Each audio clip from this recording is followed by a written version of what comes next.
Quero deixar aqui o meu boa noite aos irmãos da Igreja Batista Nova Aliança, em Taubaté. Nós vamos começar com a palavra de oração.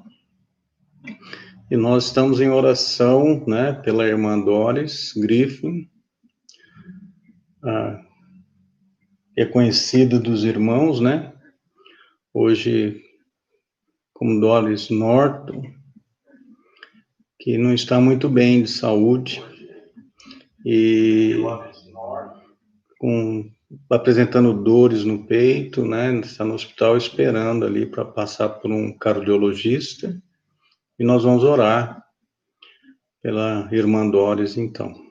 Aí depois nós vamos cantar um hino e ir para a nossa mensagem, que é na epístola aí do apóstolo Paulo aos Colossenses. Estamos estudando, como viver para Cristo em um mundo de ilusões. Vamos orar então pela irmã Doris. Senhor nosso Deus, nosso amado Pai, queremos agradecer ao Senhor por mais um dia de vida que o Senhor tem nos dado, pelo privilégio que temos teus filhos, temos a vida eterna. E neste momento, ó Pai, nós queremos colocar na presença do Senhor a irmã Doris, que nós conhecemos aqui há muito tempo, essa nossa irmã em Cristo, que serviu aqui junto com o pastor Guilherme Griffin, por muitos anos em nosso país, e que agora está ali, Senhor Deus, em um hospital, sentindo essas dores, esperando pelo cardiologista para uma avaliação médica.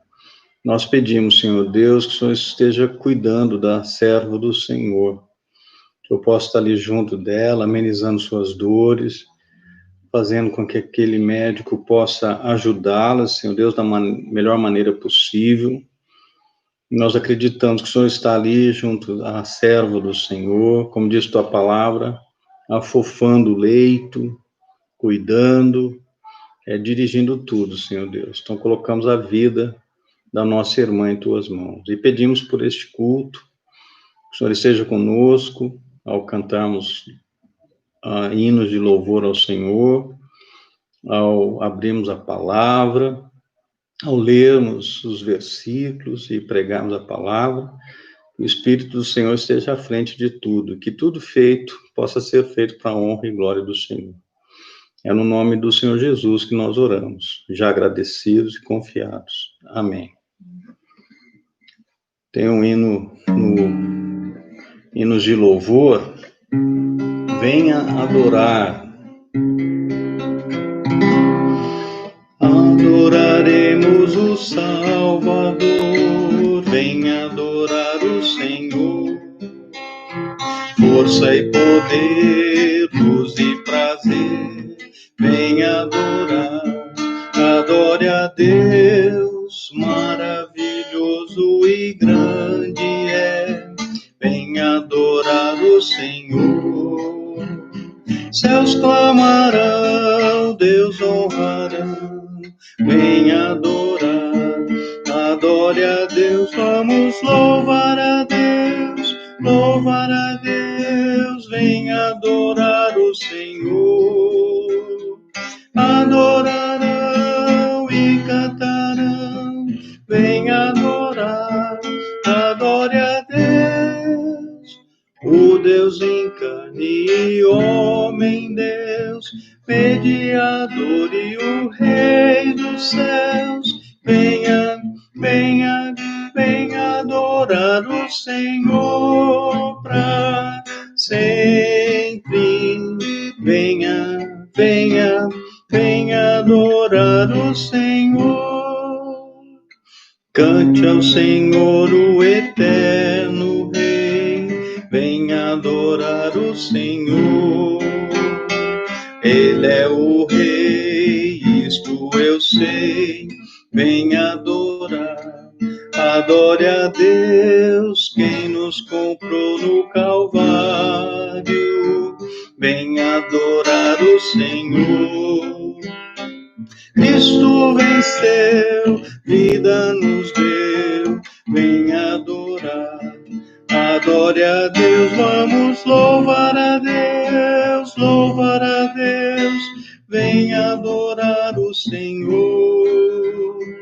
Adorarão e cantarão, vem adorar, adore a Deus, o Deus em carne e homem, Deus, mediador e o Rei dos céus, venha, venha, venha adorar o Senhor para sempre, venha, venha, venha adorar o Senhor.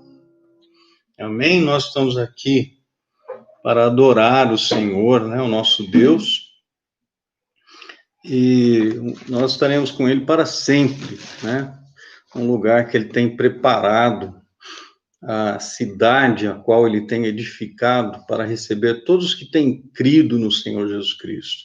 Eu convido você a abrir a sua Bíblia na epístola do apóstolo Paulo, né, aos Colossenses, e nós já oramos aqui, pedindo para que o Senhor nos abençoe na palavra dele. E depois de Paulo se apresentar, né, e saudar os irmãos ali nos versículos 1 e 2 da epístola, Paulo expressa o agradecimento a Deus, né, por algumas coisas sobre a igreja ali em Colossos. E eu vou ler aqui os versículos 3, 4, 5, 6, 7 e 8. Diz assim: graças damos a Deus, ao Deus e Pai de nosso Senhor Jesus Cristo, orando sempre por vós, porquanto ouvimos da vossa fé em Cristo Jesus e do amor que tendes para com todos os santos, por causa da esperança que vos está reservada nos céus, da qual já antes ouvistes pela palavra da verdade do Evangelho, que já chegou a vós, como também está em todo o mundo, e já vai frutificando, como também entre vós, desde o dia em que ouvistes e conhecestes a graça de Deus em verdade, como aprendestes de Epáfras, nosso amado conservo, que para vós é um fiel ministro de Cristo, o qual nos declarou também o vosso amor no Espírito. Sabe, quando nós consideramos, né, estamos considerando o que Paulo escreveu, nós aprendemos algumas coisas encorajadoras sobre essa igreja aqui de Colossos, e são elementos, né, dignos da nossa imitação, né, da nossa emulação aí como uma congregação de pessoas que servem a Deus, ou seja, de cristãos, né? Se você observar aqui, né, a igreja em Colossos, no primeiro momento, né, o que se percebe aqui é que eles foram conhecidos por sua fé em Cristo Jesus. E isso aqui, irmãos, é uma reputação maravilhosa de se ter como igreja, né? Quando você olha nas Escrituras, você percebe que algumas igrejas são classificadas até de maneira negativa. Se você olha, assim, algumas igrejas são conhecidas por estarem como que mortas na videira, né? Ou talvez lá como em Apocalipse, capítulo 3, versículo 15, vou olhar aqui, quando fala da igreja em Laodiceia, né? Aqui em Apocalipse, capítulo 3, a partir do versículo 15, diz assim, vou ler o 14 também. E ao anjo da igreja de Laodiceia escreve, isto diz o Amém, a testemunha fiel e verdadeira, o princípio da criação de Deus. Conheço as tuas obras, que nem és frio, nem quente. Quem dera foras frio ou quente. Assim, porque és morno e não és frio nem quente, vomitar-te-ei da minha boca. Então, a igreja ali em Laodiceia é morna, né? É triste você ter uma igreja morta ou uma igreja morna. É importante ter uma igreja que seja reconhecida diante de Deus, né, por, assim, boas, né, qualidades, e não qualidades más, qualidades negativas, assim. né? Aqui em Colossos você encontra uma igreja tão forte em sua fé em Jesus, né, que a palavra tinha feito o seu caminho até o apóstolo Paulo, ou seja, ele foi ouvindo sobre a fé dos laodicenses, dos colossenses, desculpe aí, né? Os laodicenses eram mornos, né? Os colossenses não, eram firmes na fé. E aqui, né, os colossenses eram como os da igreja em Tessalônica também. Guarde aqui em Colossenses, abra sua Bíblia em 1 Tessalonicenses. Vamos olhar o capítulo 1, versículos 2 e 3, diz assim, ó, sempre damos graças a Deus por vós todos, fazendo menção de vós em nossas orações, lembrando-nos sem cessar da obra da vossa fé, do trabalho, do amor e da paciência, da esperança em nosso Senhor Jesus diante de nosso Deus e Pai. Olha, falando da igreja dos Tessalonicenses ali, né? Como eles eram firmes ali. Se você olhar no versículos 6 a 10, assim, e vós fostes feitos nossos imitadores e do Senhor, recebendo a palavra em muita tribulação, com gozo do Espírito Santo, de maneira que fostes exemplo para todos os fiéis na Macedônia e Acaia.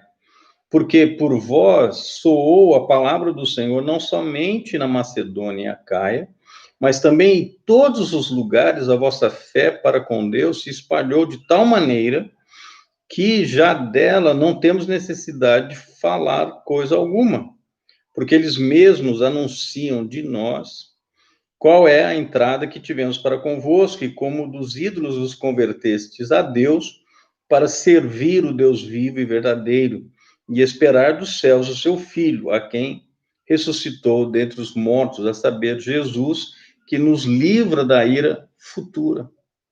Então você vê que a igreja em Colossos era como essa igreja aqui de Tessalônica também, né? Em 2 Tessalonicenses 1:3 diz assim, ó, sempre devemos, irmãos, dar graças a Deus por vós, como é justo, porque a vossa fé cresce muitíssimo, e o amor de cada um de todos vós aumenta de uns para com os outros. Você encontra, então, né, a igreja em Colossos, né, seguindo o exemplo, como tinha ali a igreja em Tessalônica também. E aí, quando nós voltamos para a igreja ali em Colossos, a pergunta é por que eles tinham essa reputação, né? Essa fé firme? Porque, em primeiro lugar, eles realmente confiaram em Jesus Cristo. E quando você pensa em confiança, né? Confiança é o elemento chave na questão aí da fé. Você vê aqui em Colossenses, se você puder voltar, né, para a epístola do apóstolo Paulo aos Colossenses, olhar o versículo 5, diz assim, ó, porque ainda que esteja ausente quanto ao corpo, contudo em espírito estou convosco, regozijando-me e vendo a vossa ordem e a firmeza da vossa fé em Cristo.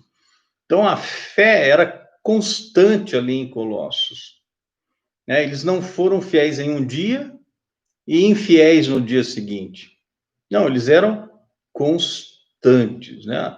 Através de várias dificuldades que eles passaram ali, eles mantiveram a sua fé em Jesus Cristo e eles procuraram, né, fazer a vontade do Senhor.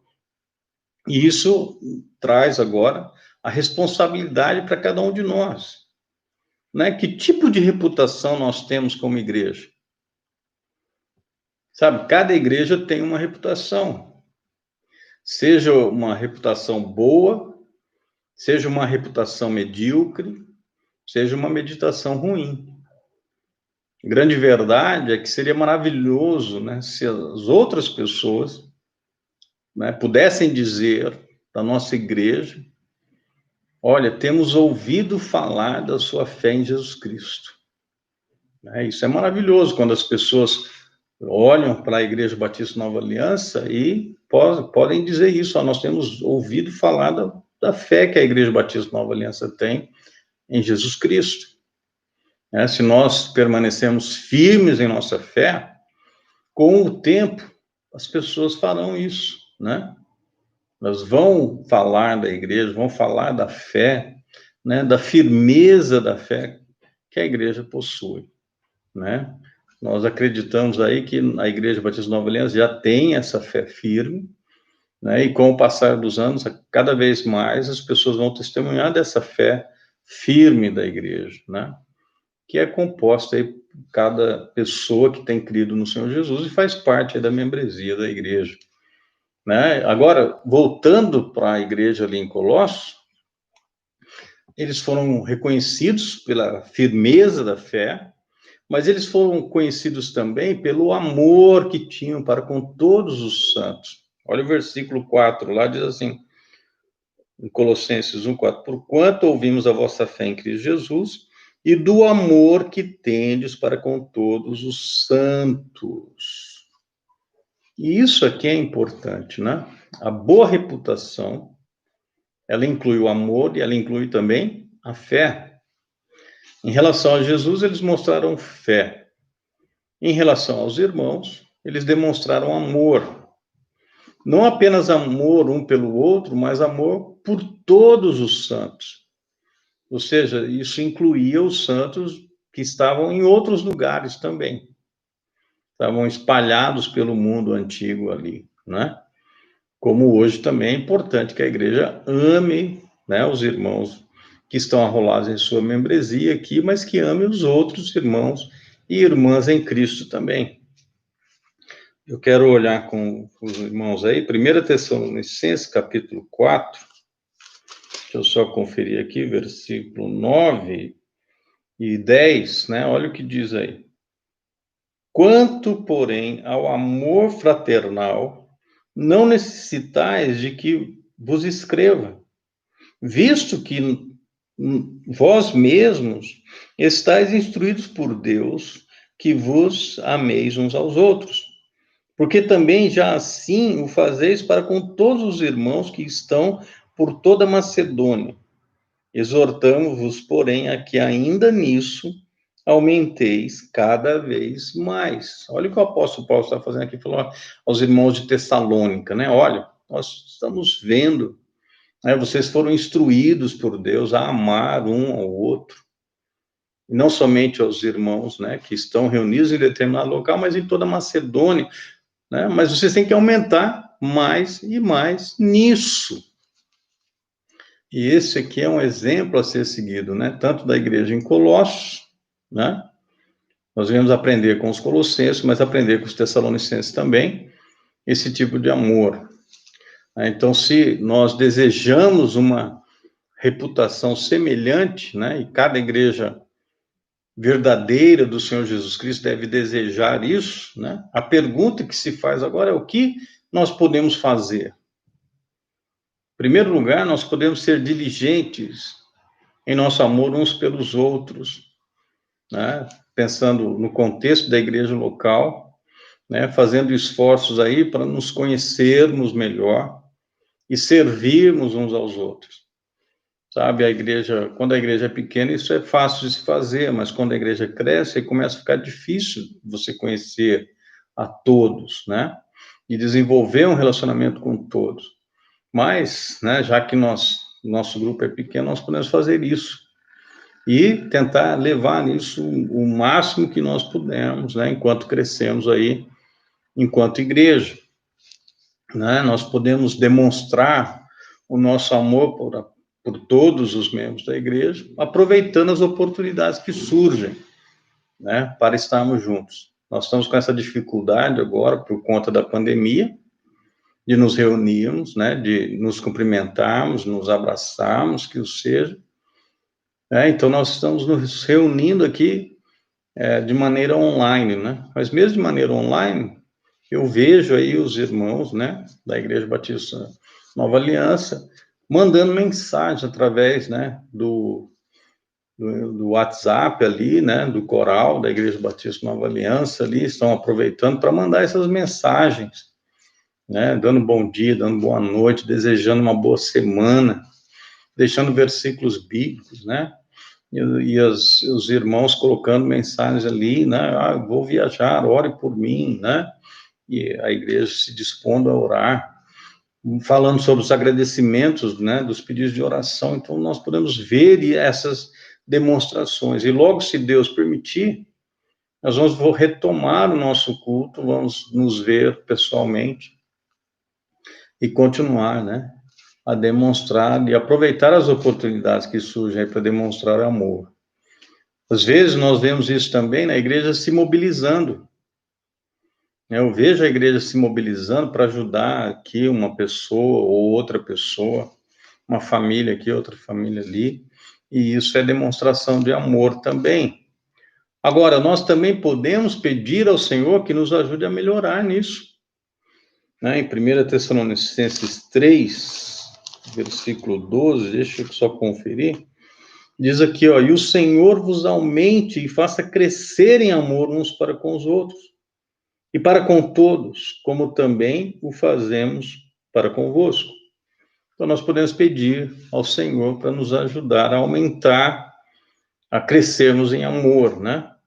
Não somente nós podemos pedir isso ao Senhor, mas nós podemos exortar os outros, né? Uns aos outros, a aumentar nessa virtude também, né? Como eu já li aqui em 1 Tessalonicenses, capítulo 4, versículos 9 e 10, no final do versículo 10, Paulo diz assim, exortamos-vos, porém, a que ainda nisto aumenteis cada vez mais. Então, Paulo exortou os irmãos em Tessalônica que aumentassem cada vez mais nisso.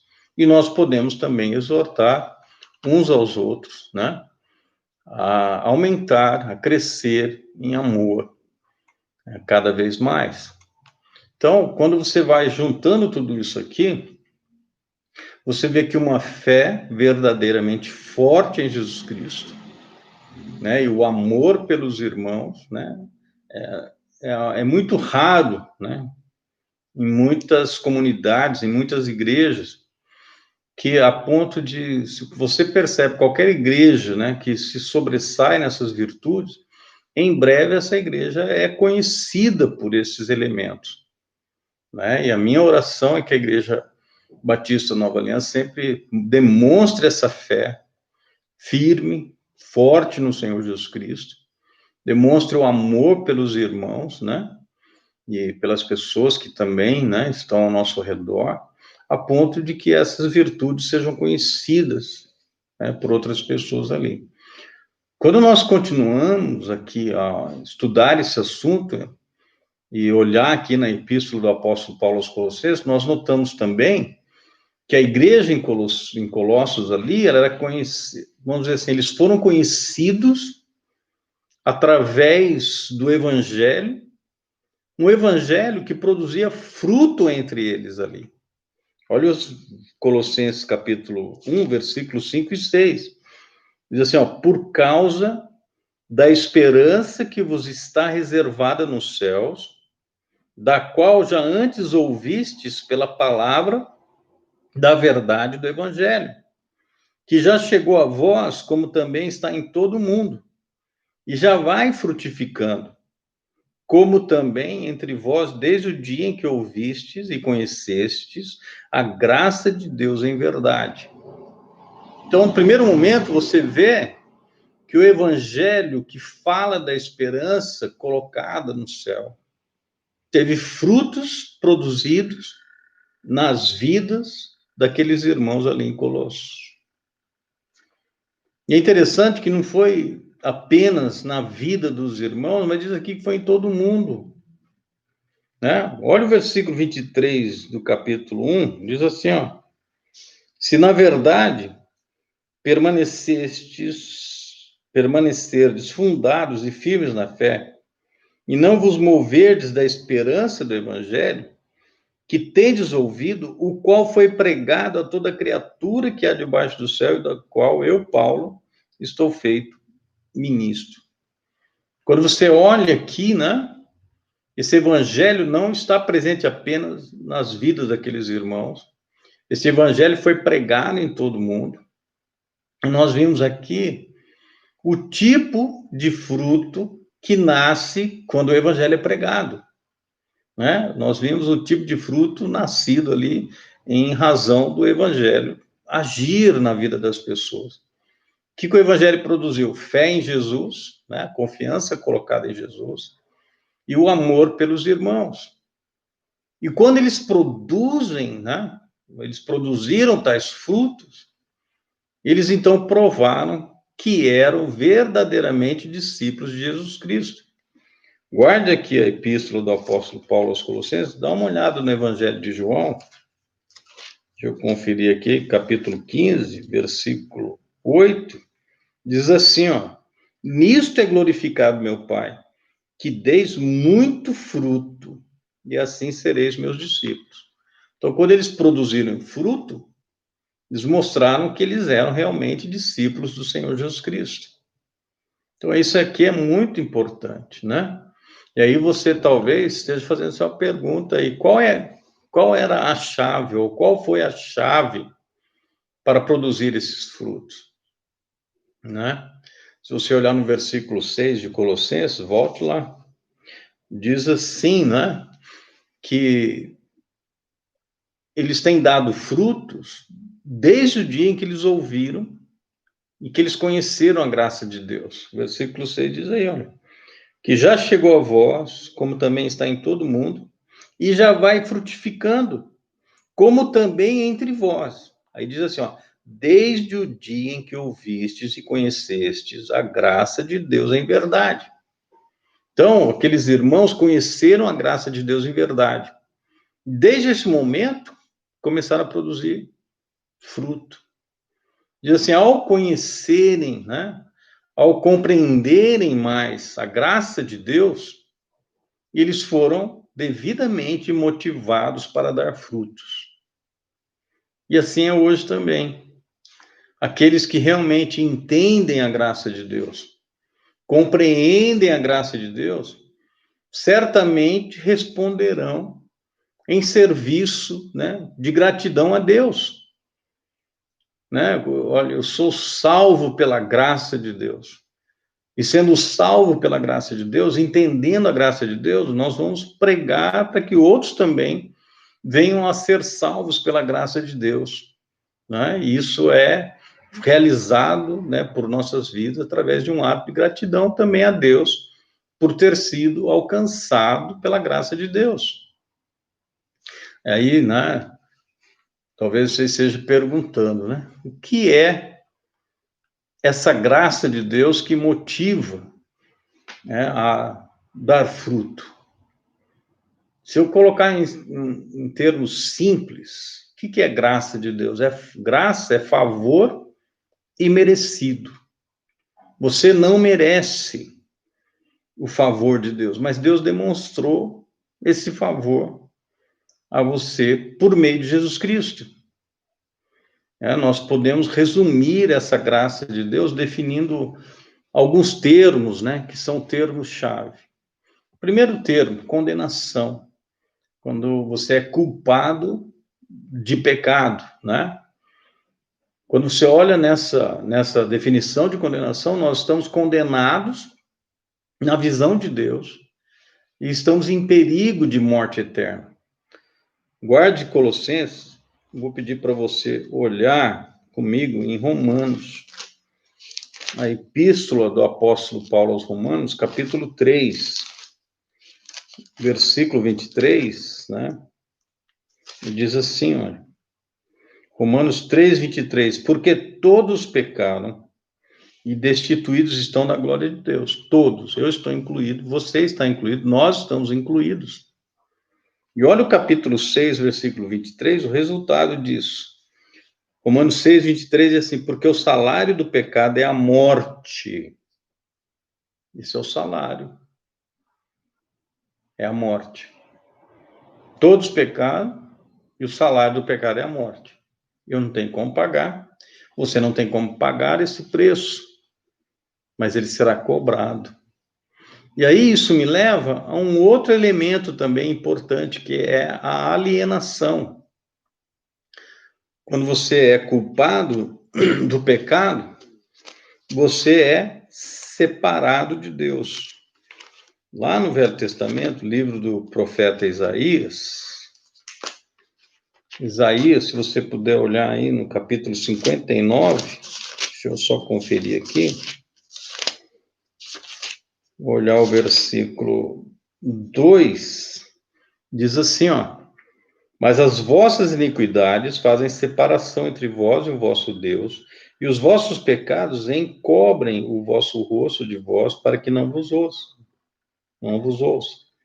As vossas iniquidades fazem separação entre vós e o vosso Deus, alienados. Ou seja, você sendo culpado do pecado, você se encontra separado de Deus.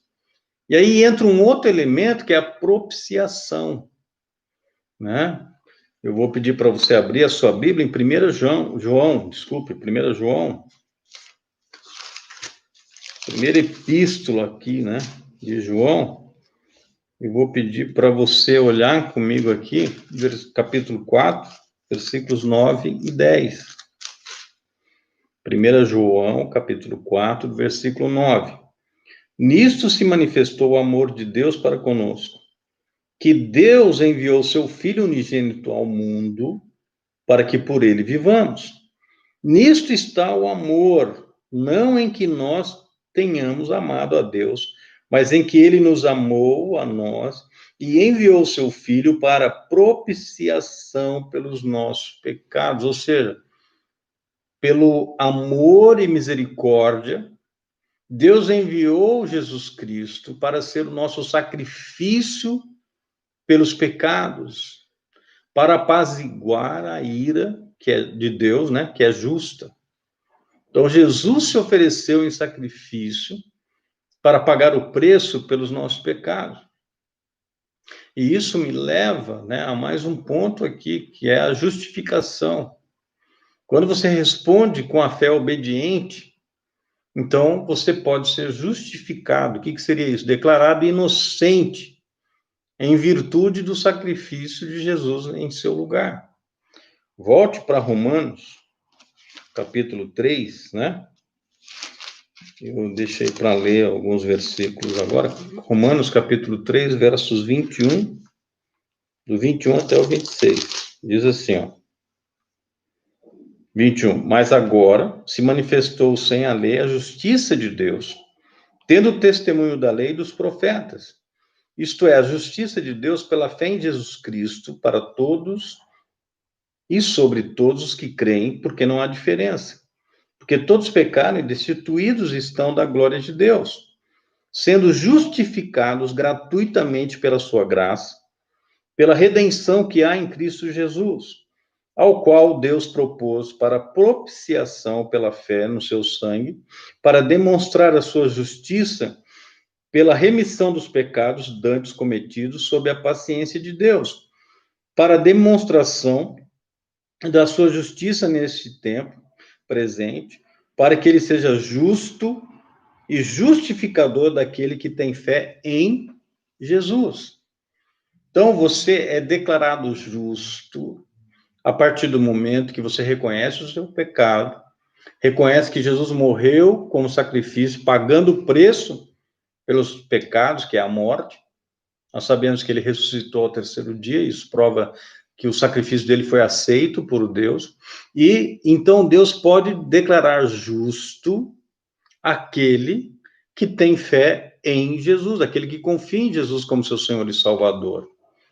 E isso me leva a um outro termo, a reconciliação. Você, livre da culpa do pecado, agora pode ser reconciliado com Deus por meio do Senhor Jesus Cristo. E eu vou pedir para você abrir em 2 Coríntios, capítulo 5, tem um versículo aqui, né, maravilhoso. 2 Coríntios, capítulo 5, versículo 17, 18, 19 e 20. 17 diz assim, né?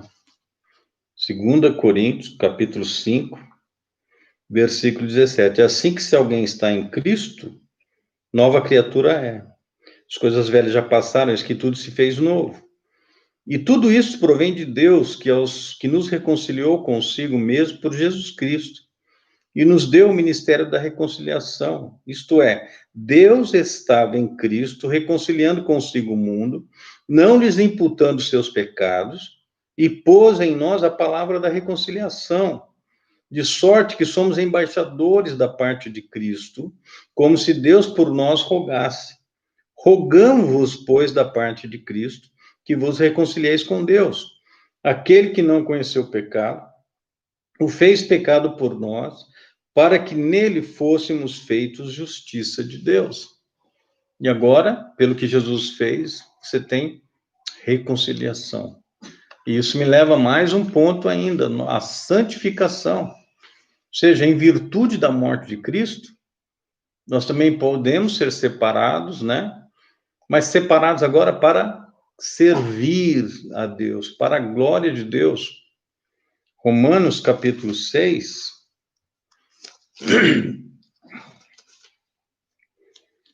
Romanos capítulo 6, versículo 17. Mas graças a Deus que, tendo sido servos do pecado, obedeceste de coração a forma de doutrina a que fostes entregues. 18. E libertados do pecado, fostes feitos servos da justiça. Olha o versículo 20. Porque quando éreis servos do pecado, estáveis livres da justiça. E que fruto tinhas, então, das coisas de que agora vos envergonhais? Porque o fim delas é a morte, né? E o 22. Mas agora, libertados do pecado e feitos servos de Deus, tendes o vosso fruto para a santificação e, por fim, a vida eterna. Então, quanto mais você entende esses conceitos que nós passamos aqui, e as implicações desses conceitos, então isso aí faz com que seja mais provável que você dê frutos. Se torna mais provável aí essa frutificação. Você vai entendendo tudo que Deus fez por você, tudo que o Senhor Jesus fez. E em gratidão você começa então a frutificar, né? A levar o evangelho àqueles que ainda não têm ouvido, a realmente trabalhar em amor pelas pessoas para que elas possam reconhecer o Senhor Jesus em suas vidas, e sendo salvas também, se tornando filhos e filhas de Deus, e sendo discípulos de Jesus Cristo, frutificando também, né? E nós, concluindo aqui essa parte aqui da epístola do apóstolo Paulo aos Colossenses, você vê que por meio de Epáfras, né? A igreja de Colossos tinha ouvido falar dessa graça de Deus. Olha o versículo 7 lá de Colossenses capítulo 1, diz assim: como aprendestes de Epáfras, nosso amado conservo, que para vós é um fiel ministro de Cristo. Ou seja, tudo que Paulo vem falando, ele diz, vocês aprenderam isso de Epáfras. E através desse irmão, Paulo tinha ouvido falar do maravilhoso amor, que foi o fruto da sua resposta a esta graça. Olha o versículo 8. O qual nos declarou também o vosso amor no Espírito. Na verdade, a igreja de Colossos tinha qualidades admiráveis, o que nós fazemos bem em imitar, em seguir o exemplo. Não para qualquer glória pessoal, né? Mas antes para a glória de Deus, para a glória do Senhor Jesus Cristo, pois é somente pela graça que nós seremos capazes de imitar o exemplo da igreja em Colossos. E eu espero, né, que você estude a epístola, nós vamos continuar estudando, se Deus permitir, nos próximos domingos, e vendo como é que nós podemos viver para Cristo em um mundo de ilusões. Tudo que o mundo tem a oferecer é ilusão, quando você compara com aquilo que Deus tem para oferecer para você, né? A realidade de uma vida com Deus por toda a eternidade. E isso é possível em Cristo Jesus. Se você ainda não entregou sua vida a Jesus Cristo, entregue a sua vida a Ele, confie nele, seja salvo pela fé em Jesus Cristo. E você verá tudo aquilo que Deus pode fazer em sua vida e tudo que Deus tem preparado para você agora e na eternidade também. Vamos terminar com uma oração. Senhor nosso Deus, obrigado pela epístola do apóstolo Paulo aos Colossenses. Dá que o Espírito do Senhor possa aplicar como lhe apraz em nossas vidas as verdades que aprendemos hoje. E continua nos ensinando, Senhor Deus, nos próximos domingos, que nós venhamos aprender como viver para Cristo em um mundo de ilusões. E nós terminamos este culto orando, agradecendo por tudo, em nome do nosso Senhor e Salvador Jesus Cristo. No nome dele oramos. Amém. Que Deus abençoe a todos. Até o próximo culto, se Deus assim o permitir.